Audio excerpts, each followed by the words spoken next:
Sigurin po e shtrim në çdo cep të territorit ton, me rend, me ligj, me sovranitet, me integritet territorial, me kushtetutshmëri. Dhe jemi krenar që e kemi bërë këtë bashkë, e unë ju falenderoj të gjithë juve secilin për mbështetjen dhe përdurimin.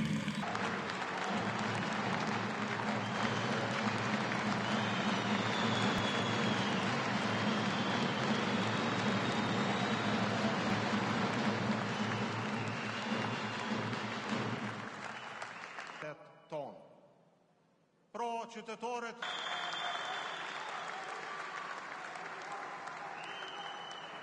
sot, sepse Kosova ka nevojë për një kapitull 3. Nuk e ka më luksin për eksperimente politike. Viteve të fundit në është thonë shumë, por është bërë pak. Janë dhënë premtimet mëdha, por rezultatet kanë qenë shumë të vogla. U folë për drejtësi, por u krijua pasiguri. U folë për zhvillim, por u rritën çmimet dhe u shtrejtua standardi I jetesës. U folë për sovranitet, por u dobësuan aleancat. Nuk është kjo qeverisje, kjo është improvizim.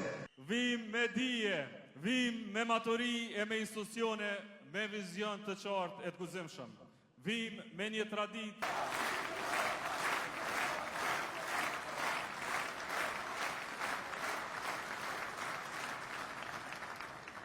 Dhe kjo tokë nuk është ngritur, Kosova jo nuk e meriton këtë realitet, nuk meriton të udhëhiqet nga improvizimi, nga aventurat e thella politike, nga inatet e momentit ato partijake të atyre që shpallin tradhtar e patriot teksa qeshen e përqeshen me fatin e qytetarëve të vendit. Everything will be repeated but also this time it will be these elections will be approximate to the ones of previous ones.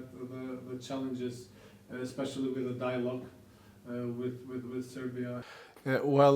These elections will be the most important ones in the recent Kosovo history because they are coming after 1 year of deadlock, but also 4 months before a new president will be elected. Therefore, they are a huge test for all the political class of Kosovo to be much more conscious about the historical point that they are facing.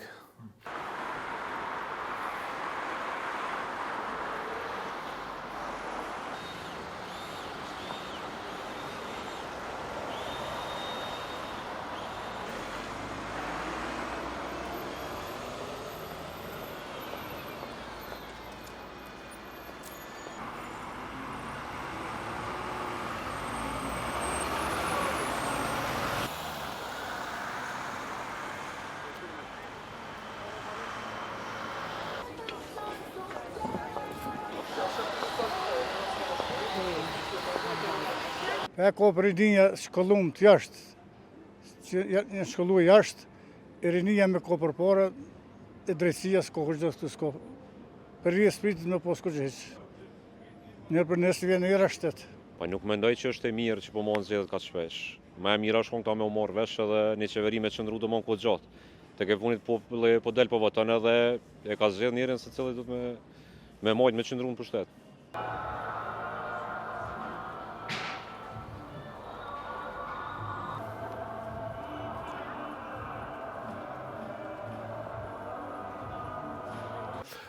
Everything will depend on the percentage that Mr. Kurti will win in the new elections because all the surveys tend to the point that he will win again the election, but the biggest difference will be the percentage.